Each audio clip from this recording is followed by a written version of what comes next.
You use the God of the gaps argument, which is that since science can't corroborate everything, since there are still an infinite amount of mysteries and questions that we have about the universe, the way we work as humans, that there must be a God, right? And I just want to bring it to your attention that in the past, some of the greatest scientists to ever walk the earth, Isaac Newton, Galileo, before they were able to solve a lot of the issues they were working on, or actually things that they couldn't find answers to, Yep.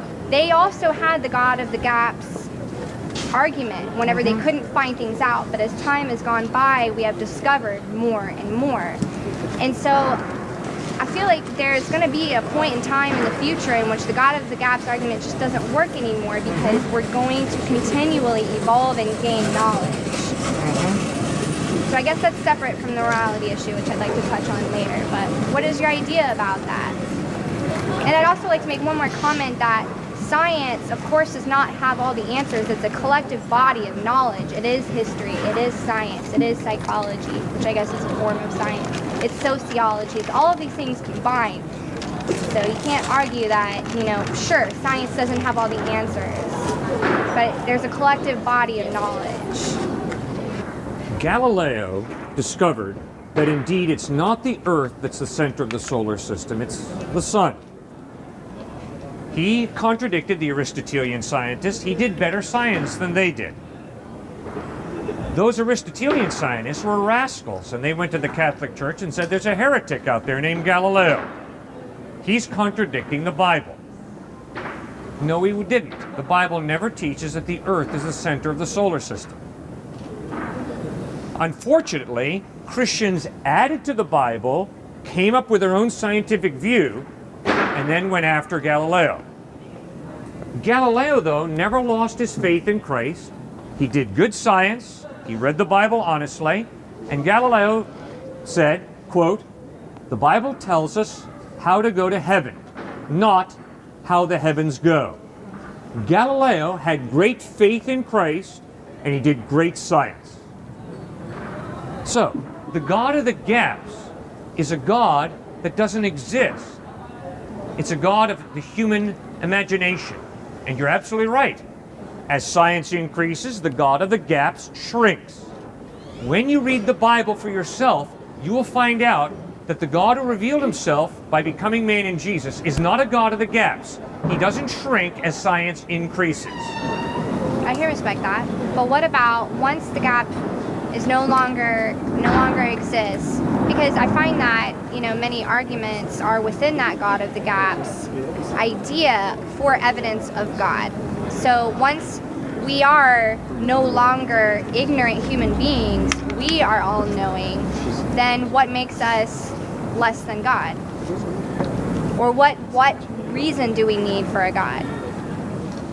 Ma'am, I didn't create life. I'm the recipient of life. Right. Human beings have been given a gift of life.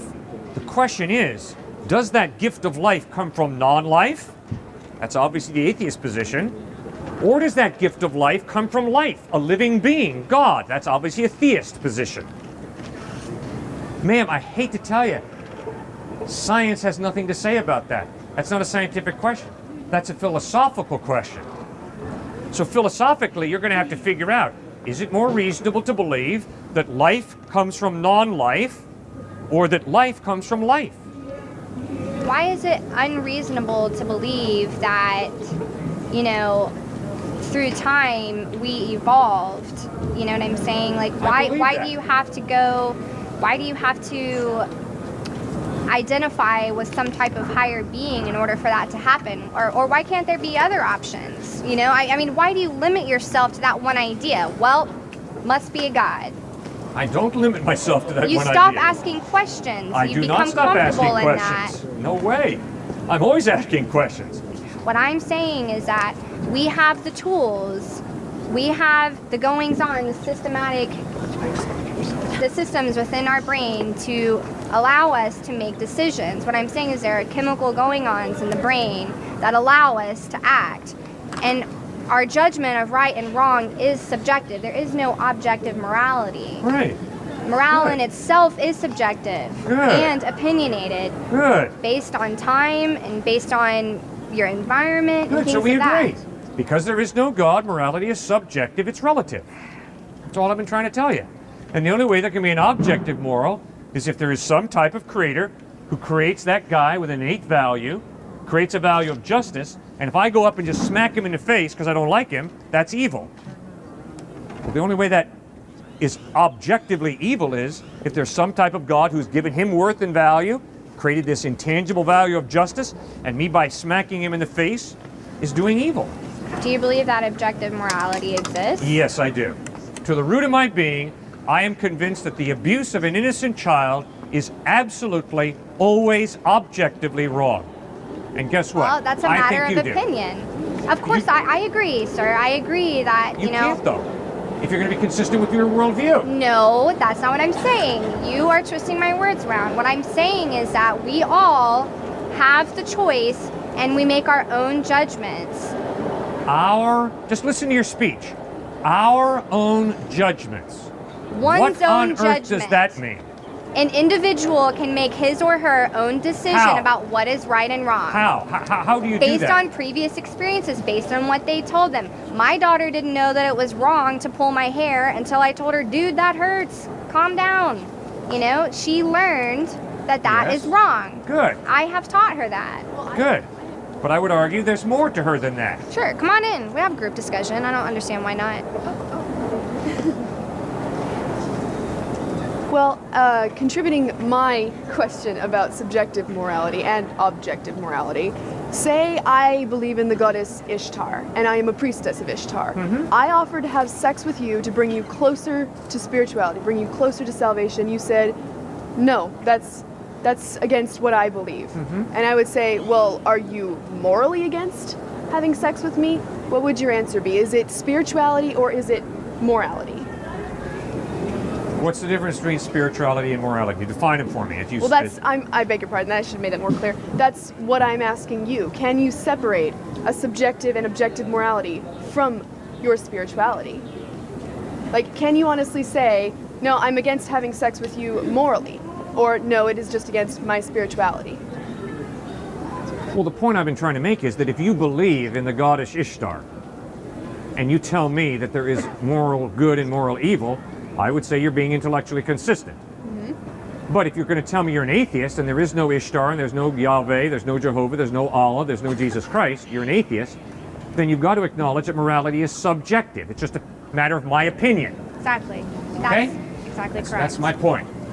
But you're saying that there is a duality in a sense that there is both objective and subjective morality. So where is your evidence for objective morality? How can we quantify that? You bet. Your moral experience, my moral experience, convinces both you and me that certain things are really evil, like the abuse of an innocent child. I don't think you, as a moral relativist, are going to be able to consistently live out your worldview, which says, no, the abuse of an innocent child is not absolutely evil, it's subjectively evil. For me, it's wrong, but for you, it's right. So if you're going to go ahead and abuse the child, there's nothing absolutely wrong with that. If something is your universal, does that subjective make opinion. it objective? If something is universal, does that make it objective? We all When you say universally... universal, do you mean a vote, public opinion, or what do you mean? Well, if we were, just because I agree with you that abusing a child is wrong, does that make it objective? Just because every No. single one of us agrees, No. does that make it objective? No. But what I'm appealing to is, see, what I'm trying to do with those of you who are atheists, I'm trying to get you to look at your experience, your moral experience of life. And I'm asking you to realize you cannot live out your worldview that morality is relative. Because you attach absolute evil to certain human actions. I, as an atheist, never said that anything was absolutely evil because I believe, as I told you yesterday, that there are certain cultures and certain societies which believe that things like hurting children, hurting women are not absolutely evil. It happens in the world all the time. Yes, I know. People have a free will and they can violate their consciences, according to my worldview. Well, there are also people with psychological disorders who Exactly. don't even understand that That's that is right. right or wrong. They don't Psychopathic feel killers, you guilt. bet. They don't feel guilt. They don't feel remorse. You bet. My point to you, ma'am, is I don't think that you can honestly look into the face of someone who's abused an innocent child and say, I know that morality is relative. I know your definition of abusing a child as being good is equally valid to my definition that says abusing a child is evil. We're just... I don't agree, but I understand, sir. I understand that there are other standards of living in other places of the world. I understand that right and wrong differs depending on where you are in the world.